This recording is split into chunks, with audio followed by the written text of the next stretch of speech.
Hi, I am Roger Zeus, Managing Director of Alpha Academy and Genius Integrated School, Alappuzha. 2024 India മുഴുവനുള്ള medical സെക്ടറിലെ മുഴുവൻ കോഴ്സുകളിലേക്കുള്ള അഡ്മിഷന് വേണ്ടിയിട്ടുള്ള ഓപ്ഷൻ രജിസ്ട്രേഷൻ MCCയുടെ സൈറ്റിലൂടെ സ്റ്റാർട്ട് ചെയ്യുന്നു.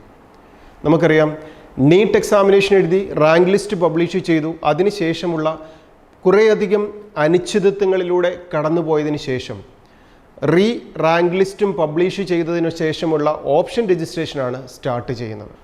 പഠിച്ച് പരീക്ഷ എഴുതി മാർക്കുകൾ സ്കോർ ചെയ്തതിനേക്കാൾ പ്രാധാന്യമുണ്ട് ഈ ഓപ്ഷൻ രജിസ്ട്രേഷനിൽ പങ്കെടുക്കുക എന്നുള്ളത്. മെഡിക്കൽ സെക്ടർ എന്ന് പറയുമ്പോൾ അതിൽ തന്നെ MBBS, BDS, ഇതിനോടൊപ്പം BSc നഴ്സിംഗ്, ഈ 3 സെക്ടറിലാണ് നീറ്റിൻ്റെ ഓൾ ഇന്ത്യ കൗൺസിലിങ്ങിലൂടെയുള്ള അഡ്മിഷൻ പ്രൊസീജിയർ കംപ്ലീറ്റ് ചെയ്യുക.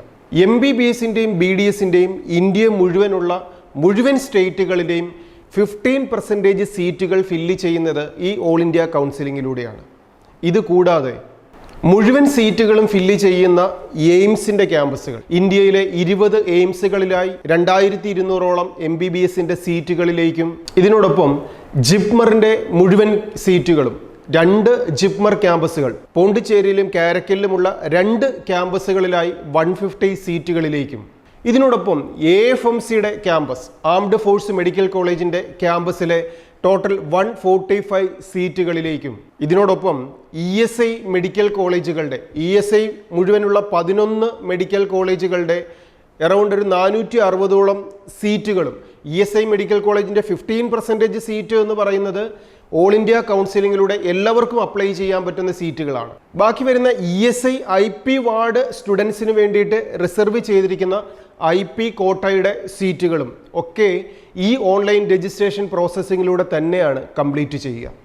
അതുകൊണ്ട് തന്നെ MBBSൻ്റെയും BDSൻ്റെയും BSc നഴ്സിംഗിൻ്റെയും ഇന്ത്യ മുഴുവനുള്ള ടോപ്പ് മോസ്റ്റ് ക്യാമ്പസുകളിലെ എല്ലാം അഡ്മിഷൻ ഫില്ല് ചെയ്യുന്ന admission procedure online registration processing ആയതുകൊണ്ട് തന്നെ നീറ്റ് എക്സാമിനേഷൻ എഴുതിയ മെഡിക്കൽ സെക്ടറിലെ ഒരു അഡ്മിഷൻ പ്രതീക്ഷിക്കുന്ന എല്ലാ വിദ്യാർത്ഥികളും ഈ അലോട്ട്മെൻറ്റ് പ്രോസസ്സിങ്ങിൽ കൃത്യമായി പങ്കെടുക്കണം.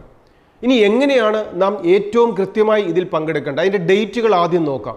ഓപ്ഷൻ രജിസ്ട്രേഷൻ സ്റ്റാർട്ട് ചെയ്യുന്നത് August 14 MCCയുടെ വെബ്സൈറ്റായ mcc.nic.in എന്ന വെബ്സൈറ്റിലൂടെ കാൻഡിഡേറ്റ് പോർട്ടലിൽ രജിസ്റ്റർ ചെയ്ത് വേണം ഓരോ കാൻഡിഡേറ്റും ഓപ്ഷൻ രജിസ്ട്രേഷൻ സ്റ്റാർട്ട് ചെയ്യാൻ. 14 ഓപ്ഷൻ രജിസ്ട്രേഷൻ തുടങ്ങിയാൽ 20th വരെയാണ് നമുക്ക് ഓപ്ഷൻ സബ്മിറ്റ് ചെയ്യാനുള്ള ഡേറ്റ് ഉള്ളത്. ഈ ഓപ്ഷൻ സബ്മിറ്റ് ചെയ്യുന്ന പ്രോസസ്സിംഗ് ഈസിയായി ബെസ്റ്റായിട്ട് എങ്ങനെ ചെയ്യണം എന്നുള്ളത് ഈ വീഡിയോയുടെ തന്നെ അവസാനം നമുക്ക് നോക്കാം. ഇനി 20th വരെ ഓപ്ഷൻ രജിസ്റ്റർ ചെയ്താൽ 20th ശേഷം 21st 22nd ഈ ഓപ്ഷൻ ഫില്ല് ചെയ്ത മുഴുവൻ വിദ്യാർത്ഥികളുടെയും അലോട്ട്മെൻറ്റിന് വേണ്ടിയിട്ടുള്ള പ്രിപ്പറേഷൻ മെത്തേഡുകളാണ് MCC നടത്തുക. അതിനുശേഷം 23rd ഫസ്റ്റ് അലോട്ട്മെൻറ്റ് പബ്ലിഷ് ചെയ്യും. ഫസ്റ്റ് അലോട്ട്മെൻറ്റിൽ 23rd ഏതെങ്കിലും ഒരു ക്യാമ്പസും കോഴ്സും അഡ്മിഷൻ ലഭിച്ചിരിക്കുന്ന വിദ്യാർത്ഥികൾ 24th 29th ഇൻ ബിറ്റ്വീൻ ക്യാമ്പസുകളിൽ അഡ്മിഷൻ നേടണം. ഇതാണ് ഫസ്റ്റ് അലോട്ട്മെൻറ്റ് എന്ന് പ്രോസസ്സിംഗ്. ആദ്യം നാം ഓപ്ഷൻ രജിസ്റ്റർ ചെയ്യുന്നു. അതിനുശേഷം 23rd അലോട്ട്മെൻറ്റ് ഡിക്ലെയർ ചെയ്യുന്നു. അതിൽ അഡ്മിഷൻ ലഭിച്ചിരിക്കുന്ന വിദ്യാർത്ഥികൾ ആ മെമ്മോയുമായി ക്യാമ്പസിൽ അഡ്മിഷൻ നേടണം. ഇതാണ് ഫസ്റ്റ് അലോട്ട്മെൻറ്റ് എന്ന് പറയുന്നത്. ഇനി നാം എങ്ങനെയാണ് ഓപ്ഷൻ സബ്മിറ്റ് ചെയ്യേണ്ടത്? ഓപ്ഷൻ സബ്മിറ്റ് ചെയ്യുമ്പോൾ ഒരു എൻട്രൻസ് കമ്മീഷണർ നമുക്ക് ആപ്ലിക്കേഷൻ ഓപ്ഷൻ രജിസ്ട്രേഷന് വേണ്ടി കൺസിഡർ ചെയ്യുന്നത് 1, 2, 3 എന്നുള്ള ഓർഡറിലാണ്. അപ്പോൾ നമ്മുടെ റാങ്ക് ഏതുമാവട്ടെ, നാം ഓപ്ഷൻ കൊടുക്കുമ്പോൾ നമുക്ക് അൺലിമിറ്റഡായി ക്യാമ്പസുകളും കോഴ്സുകളും നമുക്ക് എൻട്രി ചെയ്യാം. നാം ചെയ്യേണ്ടത് ഏറ്റവും ബെസ്റ്റ് ക്യാമ്പസുകൾ 1 എന്നുള്ള രീതിയിൽ 1, 2, 3 എന്നുള്ള ഓർഡറിൽ നമുക്ക് പ്രയോറിറ്റി, നമുക്ക് അവിടെ കിട്ടുമോ ഇല്ലയോ എന്നുള്ളത് നാം തിങ്ക് ചെയ്യേണ്ട കാര്യമില്ല. നമ്മുടെ റാങ്കുകൾ വെച്ച് മുൻ വർഷങ്ങളിൽ ഈ സീറ്റുകൾക്ക് ക്യാമ്പസുകളിൽ അഡ്മിഷൻ ലഭിച്ചിട്ടുണ്ടോ എന്നൊന്നും നാം തിങ്ക് ചെയ്യേണ്ട കാര്യമില്ല. നാം 1, 2, 3 എന്നുള്ള ഓർഡറിൽ ഏറ്റവും ഫസ്റ്റ് പ്രിഫറൻസ് നാം ഏത് കൊടുക്കുന്നോ അതിനനുസരിച്ച് കോഴ്സും ക്യാമ്പസും നാം കൃത്യമായി ഓർഡറിൽ എൻ്റർ ചെയ്യുക. ഈ ഓപ്ഷൻ രജിസ്ട്രേഷൻ തുടങ്ങിയാൽ 14th 20th ഇൻ ബിറ്റ്വീൻ നാം കൊടുത്ത എൻട്രികൾ നമുക്ക് കറക്റ്റ് ചെയ്യാനുള്ള, ചേഞ്ച് ചെയ്യാനും ഓപ്ഷൻസ് ചേഞ്ച് ചെയ്യാനുമുള്ള അവസരം എൻട്രൻസ് കമ്മീഷനുടെ സൈറ്റിലുണ്ട്. പക്ഷെ നാം ലോക്ക് ചെയ്താൽ 20th ലോക്ക് ചെയ്ത് കംപ്ലീറ്റ് ചെയ്ത് കഴിഞ്ഞാൽ പിന്നീട് നമുക്ക് ചേഞ്ചസ് വരുത്താൻ സാധിക്കത്തില്ല. പിന്നെ 23rd നമുക്ക് കിട്ടുന്ന ഒരു അഡ്മിഷൻ നാം എടുത്തേ മതിയാവും. ഫസ്റ്റ് അലോട്ട്മെൻറ്റിൽ വരുന്ന ആ അലോട്ട്മെൻറ്റിൽ തന്നെ നമുക്ക് അഡ്മിഷൻ ലഭിക്കുന്ന ക്യാമ്പസുകളിൽ നാം അഡ്മിഷൻ നേടണം. നമുക്കറിയാം നമ്മുടെ കേരളത്തിൽ മുഴുവനുള്ള മെഡിക്കൽ കോളേജുകളുടെ, ഗവൺമെൻറ് മെഡിക്കൽ കോളേജുകളുടെ 15% സീറ്റ് ഫില്ല് ചെയ്യുന്നതും ഈ ഓൾ ഇന്ത്യ കൗൺസിലിങ്ങിലൂടെയാണ്. അതുപോലെ ഇന്ത്യ മുഴുവൻ MBBS സീറ്റുകളുടെയും അതുപോലെ BDS സീറ്റുകളുടെയും 15% സീറ്റ് ഫില്ല് ചെയ്യുന്നത് ഈ ഓൾ ഇന്ത്യ നീറ്റ് കൗൺസിലിങ്ങിലൂടെ MCC ആണ് അഡ്മിഷൻ ഫില്ല് ചെയ്യുന്നത്. അപ്പോൾ അതുകൊണ്ട് തന്നെ നാം എവിടെയാണ് പ്രയോറിറ്റി കൊടുക്കുന്നത്?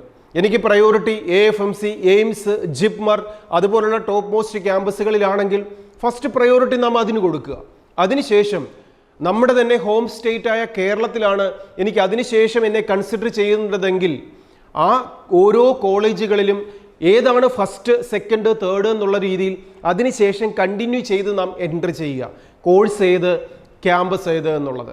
അതിനുശേഷം നമ്മുടെ നിയർ ബൈ സ്റ്റേറ്റുകളിൽ അല്ലെങ്കിൽ നമുക്ക് അടുത്തതായി പഠിക്കാൻ താല്പര്യമുള്ള സ്റ്റേറ്റുകളിൽ, അപ്പോൾ ഇതൊരു കൃത്യമായ ഓർഡർ ഈ സമയത്ത് തന്നെ മുൻ വർഷങ്ങളിൽ വിദ്യാർത്ഥികൾ പഠിക്കുന്ന നല്ല ക്യാമ്പസുകൾ, ഒരു നല്ല ക്യാമ്പസ് എന്ന് പറയുമ്പോൾ റിസൾട്ട് നാം ചെക്ക് ചെയ്യണം, ഡിസിപ്ലിൻ നാം ചെക്ക് ചെയ്യണം, അതുപോലെ പ്ലേസ്മെൻറ്റ് നാം ചെക്ക് ചെയ്യണം. ഈ 3 സെക്ടറും മനസ്സിലാക്കിക്കൊണ്ട് MBBSൻ്റെയും BDSൻ്റെയും അതുപോലെ BSc നഴ്സിംഗിൻ്റെയും ഓരോ ക്യാമ്പസുകളിലേക്കും നാം ഓപ്ഷൻ നൽകുക. എത്ര വേണമെങ്കിലും ഓപ്ഷൻ നമുക്ക് കൊടുക്കാം. പക്ഷേ എൻട്രൻസ് കമ്മീഷണർ 1, 2, 3 എന്നുള്ള ഓർഡറിലായിരിക്കും നമ്മെ കൺസിഡർ ചെയ്യുക. അതുകൊണ്ട് തന്നെ നമുക്കിത് മാത്രമേ കിട്ടൂ എന്നുള്ളൊരു ധാരണയിൽ നാം ഏറ്റവും ടോപ്പിൽ തന്നെ ഒരു മോശം ക്യാമ്പസോ അല്ലെങ്കിൽ സെക്കൻഡ് പ്രിഫറൻസോ തേർഡ് പ്രിഫറൻസോ കൊടുക്കുന്ന ക്യാമ്പസുകളോ കോഴ്സുകളോ ആണ് നാം എൻട്രി ചെയ്യുന്നതെങ്കിൽ, അവിടെയാണ് ഒരു അലോട്ട്മെൻറ്റ് ലഭിക്കുന്നതെങ്കിൽ പിന്നീട് നമുക്ക് ഏറ്റവും ബെസ്റ്റായ ക്യാമ്പസുകളിൽ ഒഴിവുണ്ടെങ്കിൽ പോലും നമ്മെ കൺസിഡർ ചെയ്യത്തില്ല. അതുകൊണ്ട് തന്നെ എല്ലാ വിദ്യാർത്ഥികളും മെഡിക്കൽ സെക്ടറിൽ ഏറ്റവും പ്രാധാന്യമുള്ള MCCയുടെ ഓപ്ഷൻ രജിസ്ട്രേഷനിൽ പങ്കെടുക്കുമ്പോൾ നമുക്ക് അർഹതയുണ്ടോ ഇല്ലയോ എന്നൊന്നും നാം തിങ്ക് ചെയ്യാതെ ഏറ്റവും ബെസ്റ്റായ കോഴ്സുകളും ക്യാമ്പസുകളും ഓർഡറിൽ കൃത്യമായി എൻട്രി ചെയ്യാൻ പ്രത്യേകം ശ്രദ്ധിക്കുക. ഇനി ESI മെഡിക്കൽ കോളേജും ഇതിൽ തന്നെയാണ് അലോട്ട്മെൻറ്റിൽ നാം പങ്കെടുക്കേണ്ടത്.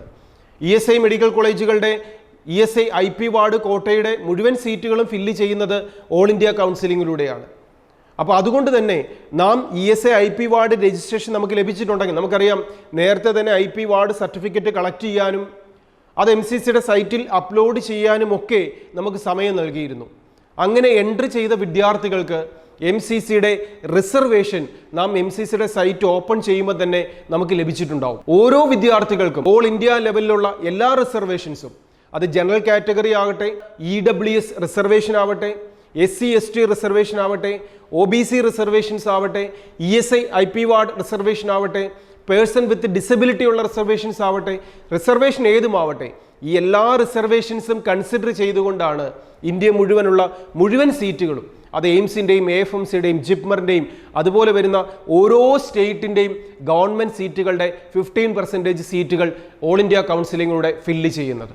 അപ്പോൾ കൃത്യമായി നാം ഈ ഓപ്ഷൻ രജിസ്ട്രേഷനിൽ ഡേറ്റുകൾ മനസ്സിലാക്കിക്കൊണ്ട്, നമ്മുടെ അലോട്ട്മെൻറ്റ് മനസ്സിലാക്കിക്കൊണ്ട്, കൃത്യമായി ഫീസ് അടച്ചുകൊണ്ട് കോളേജുകളിൽ കൃത്യമായ സമയത്തിന് തന്നെ അഡ്മിഷൻ നേടുക എന്നുള്ളതാണ് ഒരു വിദ്യാർത്ഥി ഇനിയും ചെയ്യേണ്ട ഏറ്റവും പ്രാധാന്യമുള്ളൊരു കാര്യം. എൻട്രൻസ് റിലേറ്റഡ് ആയിട്ടുള്ള പുതിയ അപ്ഡേറ്റ്സുകൾ, ന്യൂസ് അപ്ഡേറ്റ്സുകൾ കൃത്യമായി വിദ്യാർത്ഥികൾക്കും രക്ഷിതാക്കൾക്കും ലഭിക്കാൻ ഈ ചാനൽ സബ്സ്ക്രൈബ് ചെയ്യാം.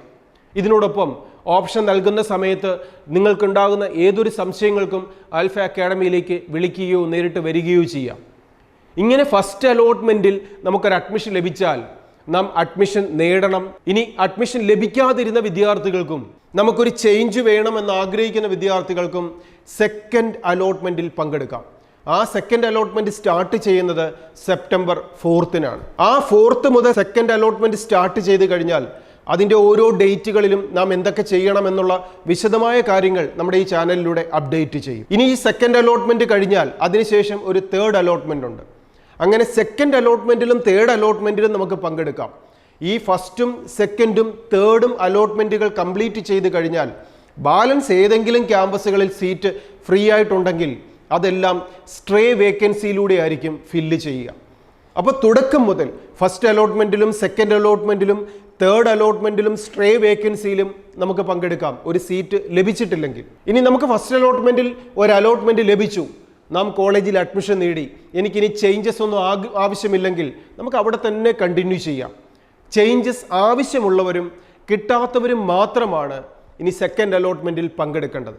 അപ്പോൾ ഈ കൃത്യമായ അലോട്ട്മെൻറ്റ് പ്രോസസ്സിങ്ങിൽ പങ്കെടുത്തുകൊണ്ട് നാം നീറ്റ് എക്സാമിനേഷൻ എഴുതി നമുക്ക് ലഭിച്ച ഏറ്റവും നല്ല ഒരു മാർക്ക്, ആ റാങ്കിനെ ബേസ് ചെയ്ത് ഏറ്റവും കൃത്യമായ ഒരു ക്യാമ്പസും ഏറ്റവും ഡിസിപ്ലിൻഡ് ആയിട്ടുള്ള ക്യാമ്പസും കോഴ്സും ഒക്കെ അച്ചീവ് ചെയ്തുകൊണ്ട് ഇനിയുള്ള ലൈഫിൽ നമ്മുടെ ഡെസിഗ്നേഷൻ തീരുമാനിക്കപ്പെടുന്ന ആ ഒരു കോഴ്സിലൂടെയും അതിലൂടെ കരിയറിലേക്കും എത്തപ്പെടുന്ന നമ്മുടെ ലൈഫിനെ ബെസ്റ്റ് ആക്കാൻ വിദ്യാർത്ഥികൾക്ക് സാധിക്കട്ടെ. ഇതിലേക്ക് നിങ്ങളെ എത്തിക്കാനായി ഇതുവരെ സപ്പോർട്ട് ചെയ്ത എല്ലാവരോടും ഏറ്റവും നന്ദി മനസ്സിൽ വിചാരിച്ചുകൊണ്ട് ഓപ്ഷൻ രജിസ്ട്രേഷനിൽ പങ്കെടുക്കുക. നിങ്ങളുടെ അലോട്ട്മെൻറ്റ് പ്രോസസ്സിങ്ങിൽ എന്ത് സംശയങ്ങൾക്കും നിങ്ങൾക്ക് ആൽഫയുടെ ക്യാമ്പസിലേക്ക് വിളിക്കാം. ഓപ്ഷൻ രജിസ്ട്രേഷനിൽ പങ്കെടുത്ത് ഏറ്റവും നല്ല സീറ്റുകളിലേക്ക് എത്തുന്ന എല്ലാ വിദ്യാർത്ഥികൾക്കും അഭിനന്ദനങ്ങൾ അറിയിക്കുന്നതിനോടൊപ്പം നമ്മുടെ ഈ വർഷത്തെ നമുക്കറിയാം ക്വസ്റ്റ്യൻ പേപ്പറിനെ റിലേറ്റഡ് ആയിട്ടുള്ള കുറേയധികം പ്രാക്ടീസ് കൊണ്ടും പരീക്ഷ കുറച്ച് സിമ്പിൾ ആയതുകൊണ്ടും നമുക്കൊരു നല്ല അഡ്മിഷൻ ലഭിക്കാൻ സാധിച്ചില്ല എങ്കിൽ അതിനെ ഓർത്ത് വിദ്യാർത്ഥികൾ വിഷമിക്കേണ്ട കാര്യമില്ല. നിങ്ങളെ ഏറ്റവും നല്ലൊരു വിജയത്തിലേക്ക് 2025 എത്തിക്കാൻ ആൽഫ അക്കാഡമി കൂടെയുണ്ട്. ഒരു പേഴ്സണൽ അറ്റൻഷനാണ് നമ്മുടെ ബാച്ചിൻ്റെ പ്രത്യേകത. അടുത്ത ഒരു റിപ്പീറ്റർ ബാച്ചിലേക്ക് ജോയിൻ ചെയ്തുകൊണ്ട് ഡെയിലി എക്സാമിനേഷനും വീക്കിലി എക്സാമിനേഷനും മന്ത്ലി എക്സാമിനേഷനും ഏറ്റവും നല്ല സ്റ്റഡി മെറ്റീരിയൽസിൻ്റെ സപ്പോർട്ടോടുകൂടി ഈ വർഷത്തെ 2024 720 710 വരെ വിദ്യാർത്ഥികൾക്ക് വാങ്ങിക്കൊടുത്ത ഏറ്റവും നല്ല വിജയത്തിലേക്ക് വിദ്യാർത്ഥികളെ എത്തിച്ച ആൽഫയുടെ സിസ്റ്റമാറ്റിക് സ്റ്റഡി മെത്തേഡ്സിലേക്ക് നിങ്ങൾക്ക് ജോയിൻ ചെയ്യാം. നല്ല ഹോംലി അറ്റ്മോസ്ഫിയറോടുകൂടി ടീച്ചേഴ്സിനോടൊപ്പം താമസിച്ച് പഠിക്കാം. 2025 നിങ്ങളുടേതാക്കി മാറ്റാം. പക്ഷേ നമുക്ക് അവിടെ വേണ്ടത് ഏറ്റവും നല്ലൊരു സിസ്റ്റമാണ്. ആ സിസ്റ്റത്തിൻ്റെ പാർട്ടായി പഠിക്കാനും ആൽഫയുടെ ക്യാമ്പസിലേക്ക് നിങ്ങളെ ഓരോരുത്തരെയും ഇൻവൈറ്റ് ചെയ്യുന്നു. ഏറ്റവും നല്ല വിജയം നേടി പേരൻസിൻ്റെ സ്വപ്നങ്ങൾ യാഥാർത്ഥ്യമാക്കിക്കൊണ്ട് നിങ്ങൾക്ക് എത്താൻ സാധിക്കട്ടെ. അതിനുള്ള എല്ലാ സപ്പോർട്ടുമായി ആൽഫ അക്കാഡമി നിങ്ങളോടൊപ്പം കൂടെയുണ്ട് എന്ന് ഓർമ്മപ്പെടുത്തിക്കൊണ്ട് ആൽഫ അക്കാഡമിയുടെ ക്യാമ്പസിൽ നിന്നും ബെസ്റ്റ് വിഷസ്.